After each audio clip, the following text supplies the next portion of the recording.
Manuel? Yeah. So, talahin natin habang wala si Telma. Hello mga kapuso! Ako po si Gladys Reyes or Hazel Cruz. At ako naman si Neil Sese, ang inyong Manuel Cruz. At ngayon, ano nga ba gagawin natin? Yes, sasagutin namin ang inyong mga tanong from Reddit. Reddit? Reddit na ba kayo? Reddit na kami. Let's go! Miss Gladys, ito ay tanong mula kay Money Scallion 4315. Sabi niya, Miss Gladys, did you wish na more on bida roles ang mga naging iconic role mo kaysa kontrabida? Money Scallion, yun nga, to be honest, hindi. I have no regrets doing kontrabida roles kasi feeling ko kaya siya talaga naging iconic din, di ba? Kasi yun talaga yung specialty ko eh. Baka kung nagbait-baitan lang ako, tapos naka-raffles ako, and then nakamahabang dami. Gladys Reyes na yun. Hindi iconic yung, hindi naging iconic yung pag-portray ko noon. So, I have no regrets. Tama po ba na bumalik sa ex? Depende yan, syempre. Kung babalik ka sa ex, depende. Kasi ano yung dahilan nung pinag-awayan nyo, di ba? Kung bakit kayo naghiwalay.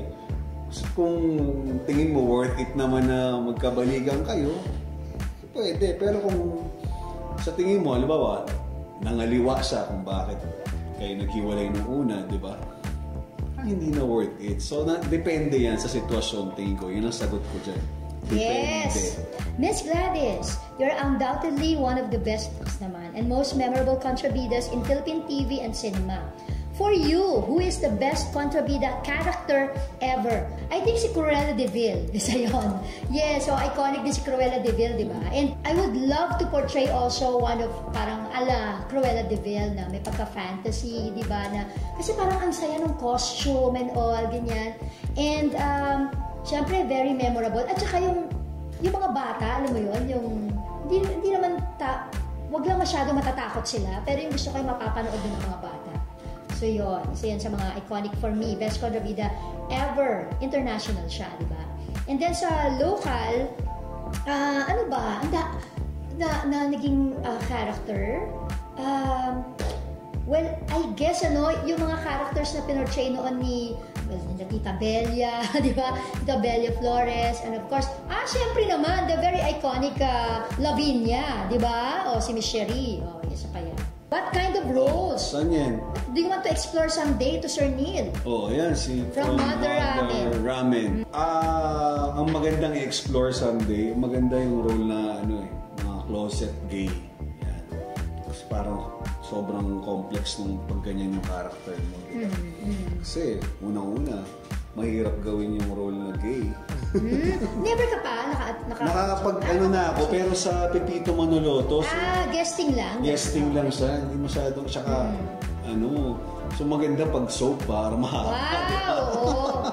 Naku, parang naka-curious din ako panoorin yun Kasi diba? Neil Sese gaganap na isang gay, di ba? Or LGBTQ. Yes. Yan. Naku, parang yan challenging talaga yan. Next mo.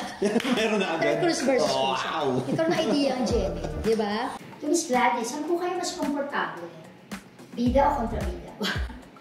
Medyo obvious na most of my roles are kontrabida and dun talaga yung comfort zone ko. But, sana naman, this, I think meron kaming premiere this October, ng akin pong movie. Ito yung musical, family drama. So, it's entitled The Heart of Music. Kasama ko rin dito si Colleen o si Elijah Alejo and iba pa mga kapuso artists like si Sean Lucas, John Lucas, and a lot of course, Miss Isay Alvarez, Mr. Robert Senya, mga kasama mga singer. Diba?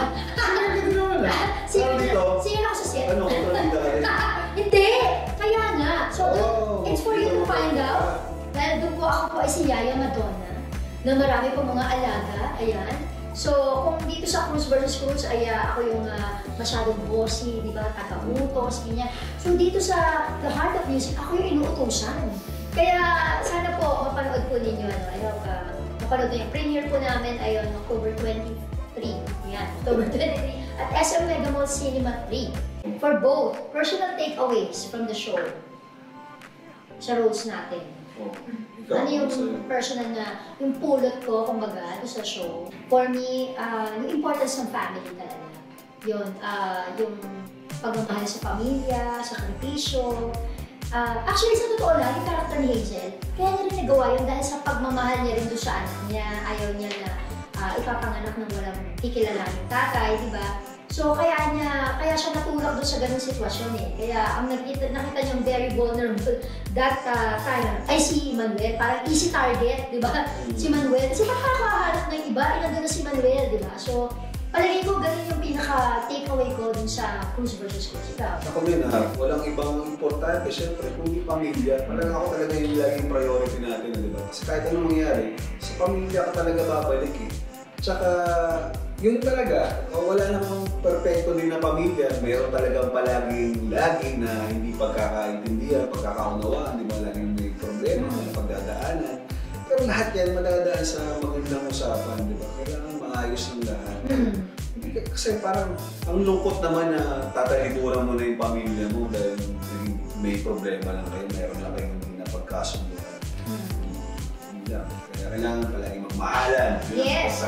Ako may isang linya mula sa script na tumatak sa inyo. Ano yun? Ako tumatak sa akin, he washed me! No! That's not true! He pushed me! Yun na sabi ko, dinadala ko sa emergency room. Doc, what happened? He pushed me! Sabi ko ganun sa doktor. Tapos lagi namin nagiging running joke niya sa set, telemedia. Ako yung bumalik kong kinunan. Kasi bakit? Kasi bago lang, di ba? Ang ganda kasi parang pinipilit ko si Telma. Ano ba nasabihin ko nito eh? Hindi pa. Ano lang, konting ano lang. Parang sinabi ko lang na sa batas ng tao, hindi. Pero sa batas ng puso, oo. Dahil dito sa puso ko, ikaw yung asawa. Oo, di ba? How dare you man lang? Inspirasyon mo daw sa role mo as Manuel. Inspirasyon ko doon sa role ko is sa totoo lang, may times na katulad lang kausap eksena, hindi tayo magka-eksena na magkaharap. Pero yung kausap mo ko sa phone na Hazel, pwede ba tigil naman? Nagla-live ako kay Chikado. Ay, sino yan? Si Talakera? Oo. Sabi ko, sige Manuel, pero pumunta ka, sama mo, balik kayo sa akin, hindi na ako nagdemanda, yung ganyan.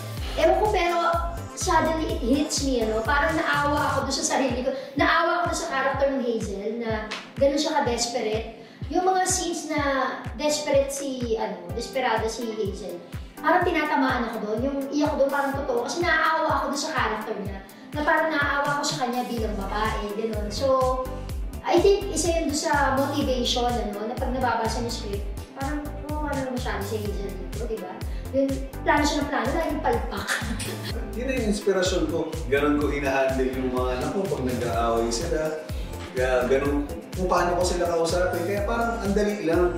Ang naging kakaiba lang namin nga, kasi nga kami noon, nung asawa ko, nag-usap kami na hindi ako magiging OFW. So yun yung medyo Naiba, na naging challenge. Diba? Pero mostly, the way makipag-usap sa asawa, the way makipag-usap sa anak, yun na yun, ganon. Yun nga sabi sa akin ni Lexie, parang ikaw lang din yun. Parang hindi ka na umaarte. Oo, parang so, ang inspiration niyo po ay ang sarili mo.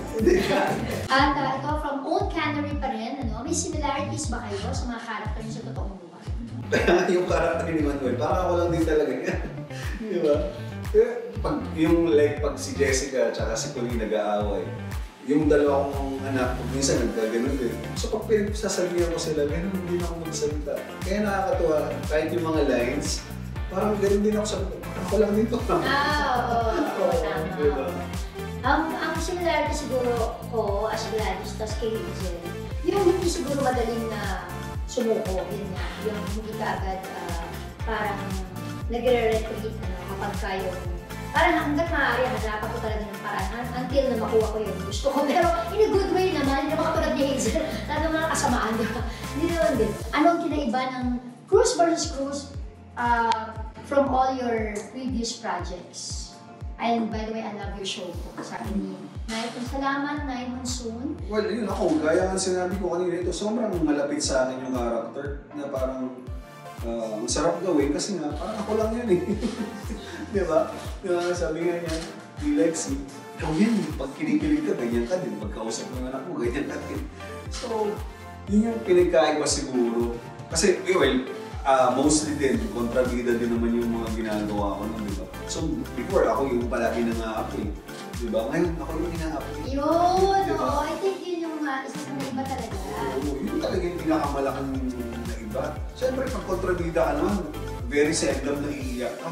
Eh dito sa Cruise versus Cruise, weekly at umiiyak. Saka week 1 pa lang, nakikita mapasok talaga. Kinakasal tayo, tutulo ang luha, imalubet sa kaliwang mata. Diba? Saka yun nakalagi sa script. Oo. Pagkatapos ng ganito, nagtutulo ang mga parang ganito. Galing-galing ni Nildo, sinasukatan talaga kami at tutulo ang luha niya. Pag sabi niya ng, I do. Ganun, no? Talagang, ang cute yung luha. I do. At saka hindi lang dito yung camera, diba? Dito tumulog, ganun dito. Kung nandito yung camera, dito naman pinatulog. Sabi ko, sa akin si Neil Sese, iba parang Sese, dito naman talaga. Sabi ka iba, yun. Dito, siya ang sinasampal. Siya ang sinasampal. Yes. Diba? Siya ang underdog. Kasi ganit-ganit din ako sa kanya sa pulang araw, sa totoo, ang tinutukan ko yun. Sabi ko talaga nung story con pa rin natin, di ba? Sabi ko siya, kakain siya sa pulang araw. Buti nga nangyari siya. Diba? Saka kami from minsan, gumaganap din naman ako ng ganun. Ibig sabihin, napakahusay talaga nito. Oy, wow, salamat. Ayan! Nako, maraming salamat. Ang saya, ano? Kasi talagang nakakatuwa po yung mga questions ninyo at naipaliwanag namin sa inyo, ano? At least yung aming mga, what we think doon sa inyo mga katanungan. Kaya maraming salamat! Salamat sa lahat ng tanong, mga kapuso. Yes, at abangan niyo po ang mas marami pang AMA Ask Me Anything, kulitan at behind the scenes chika. Yes, at sumali lang sa ating official kapuso subreddit, r/Kamuning Station. At huwag pong kalimutan panoorin ang mas ulit-init pang mga eksena sa Cruise versus Cruise. Available po yan, mga kapuso, sa Kapuso Stream, weekdays, 3:20 p.m. See you online and on screen!